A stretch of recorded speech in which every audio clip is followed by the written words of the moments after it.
एक बार भगवान बुद्ध जेतवन विहार में रह रहे थे।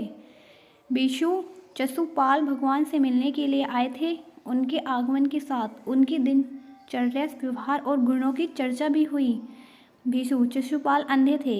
एक दिन बिहार के कुछ भिक्षुओं ने कुछ मरे हुए कीड़ों को चशुपाल की कुटी के बाहर पाया और उन्होंने चशुपाल की निंदा करनी शुरू कर दी कि उन्होंने इस जीवित प्राणियों की हत्या की। भगवान बुद्ध ने निंदा कर रहे थे और उन भिक्षुओं को बुलाया और पूछा कि क्या तुमने भिक्षु को कीड़े को मारते हुए देखा है? उन्होंने उत्तर दिया, नहीं। इस पर भगवान बुद्ध ने उन साधुओं से कहा कि जैसे तुमने उन्हें कीड़ों को मारते हुए नहीं देखा, वैसे ही चतुर्बाल ने भी उन्हें मारते हुए नहीं देखा और उन्होंने कीड़ों को जानबूझकर नहीं मारा है, इसलिए उनकी भत्सना करना उचित नहीं है। भिक्षुओं ने इसके बाद पूछा कि चतुर्बाल अंधे क्यों हैं? उन्होंने इस जन्म से अथवा पिछले जन्म में क्या पाप किए? भगवान बुद्ध ने चतुर्बाल के बारे में कहा कि वे पूर्व जन्म में एक चिकित्सक थे। एक अंधी स्त्री ने उनसे वादा किया था कि यदि वे उसकी आंखें ठीक कर देंगे तो वह और उसका परिवार उनके 10 दास बन जाएंगे। स्त्री की आंखें ठीक हो गईं, पर उसने दासी बनने की वजह से यह मानने से इनकार कर दिया। चिकित्सक को पता था कि उस स्त्री की आंखें ठीक हो गई हैं, वह झूठ बोल रही है। उसे सबक सिखाने के लिए या बदला लेने के लिए चतुर्पाल ने दूसरी दवा दी। उस दवा से महिला फिर अंधी हो गई। वह कितना ही रोई पीटी, लेकिन चतुर्पाल जरा भी नहीं पसीजा। इस पाप के फलस्वरूप अगले जन्म में चिकित्सक को अंधा बनना पड़ा। एक बार भगवान बुद्ध अपने अनुयायियों के साथ किसी गांव में उपदेश देने जा रहे थे। उस गांव से पूर्व ही मार्ग में उन लोगों को जगह जगह बहुत सारे गड्ढे खुदे हुए मिले।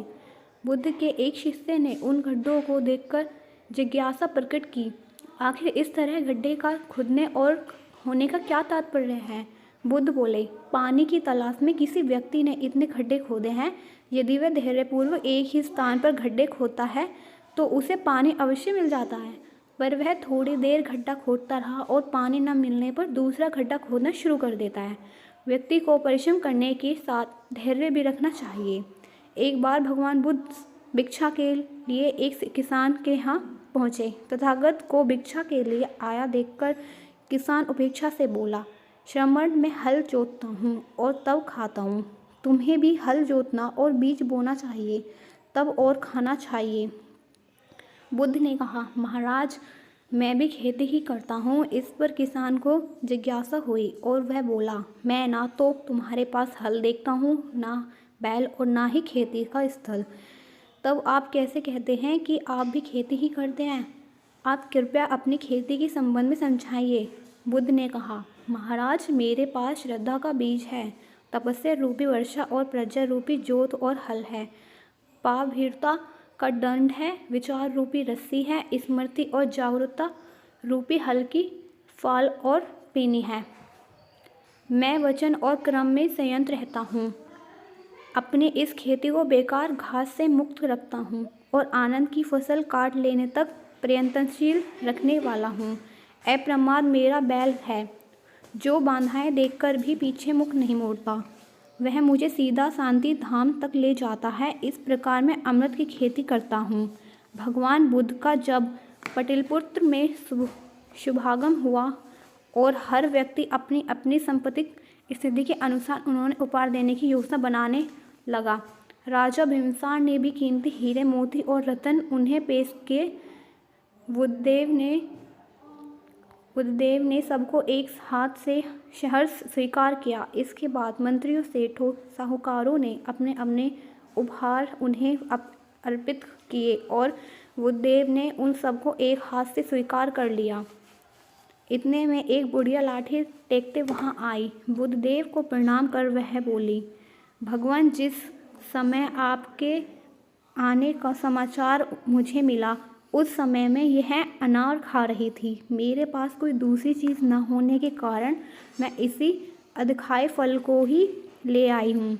यदि आप मेरी इस तुच्छ भेंट स्वीकार करें तो मैं अभाग्य समझूंगी। भगवान बुद्ध ने दोनों हाथ सामने कर वह फल ग्रहण किया। राजा बिम्बिसार ने जब यह देखा तो उन्हें बुद्धदेव से कहा, भगवान क्षमा करें, एक प्रश्न पूछना चाहता हूँ। हम सब ने आपको कीमती और बड़े बड़े उपहार दिए हैं जिन्हें आपने एक हाथ से ग्रहण किया है, लेकिन इस बुढ़िया द्वारा दिए गए छोटे एवं झूठे फल को अपने दोनों हाथों से ग्रहण किया, ऐसा क्यों? यह सुन बुद्धदेव मुस्कुराए और बोले, राजन, आप सबने अवश्य बहुमूल्य उपहार दिए हैं, किंतु यह सब आपकी संपत्ति का 10वां हिस्सा भी नहीं है। आपने यह दान दीनों और गरीबों की भलाई के लिए नहीं किया, इसलिए आपका यह दान सात्विक दान की श्रेणी में नहीं आ सकता। इसके विपरीत इस बुढ़िया ने मुँह का कोर ही मुझे दे डाला। भले ही यह बुढ़िया निर्धन है, लेकिन इससे संपत्ति की कोई लालसा नहीं है। यही कारण है कि इसका दान मैंने खुले हृदय से दोनों हाथों से स्वीकार किया।